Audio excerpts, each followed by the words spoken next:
Вот какое видео мы нашли также ВКонтакте, как государственный ансамбль «Асьякы» исполняет одну очень известную композицию. Давайте посмотрим и, главное, послушаем.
И в нашей студии человек, который солировал на скрипке в этом музыкальном перформансе, Дмитрий Федореев. Дмитрий, здравствуй. Здравствуй. Дмитрий, приветствуем. Когда решились на такой эксперимент?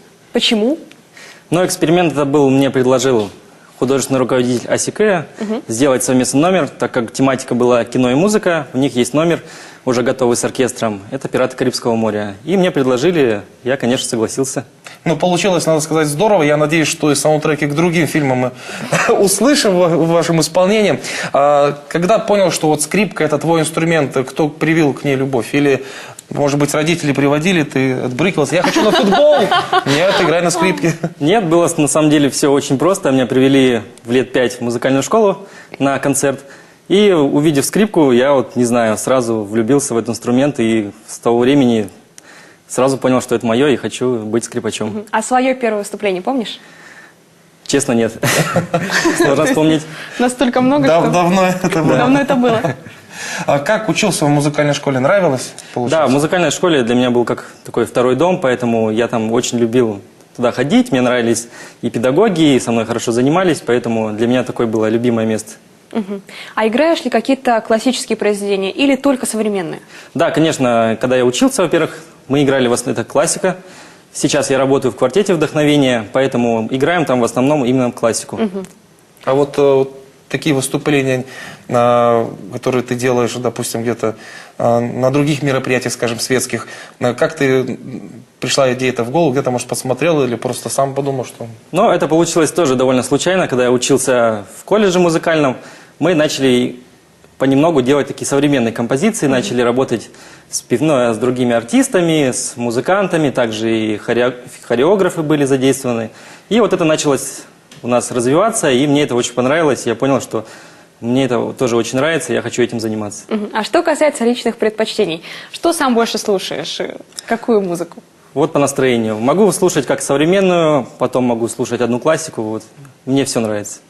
Как люди реагируют на звуки живой скрипки? Потому что обычно, допустим, вот если ты приходишь в ресторан, там какое-то другое заведение, там привыкли все, там гитары, барабаны, да, а тут бац, посреди вечера скрипка вживую. Как реагируют люди? Ну, вот это мне даже вот составляющая очень нравится, потому что люди не ожидают. Они выходят скрипка, они обычно думают, ну, вот сейчас будет что-нибудь играть заунывное. Вот. И когда я играю, то мне нравится вот эта реакция зала, потому что люди не ожидают, что, во-первых, скрипка так звучит, еще и в таких современных композициях, поэтому мне это нравится.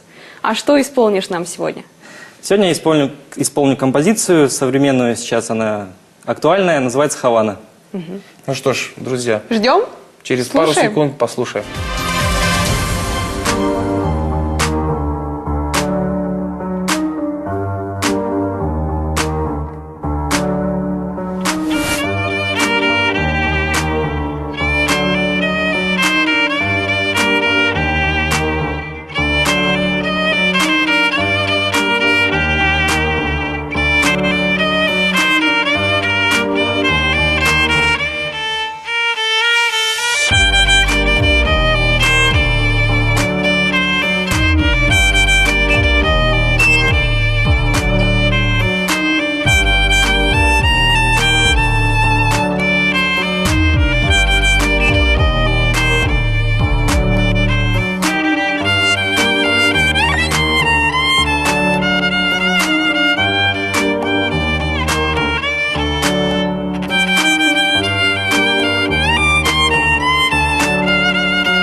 И это все, о чем мы хотели вам рассказать сегодня. Надеюсь, ваше настроение будет отличным на протяжении всей рабочей недели.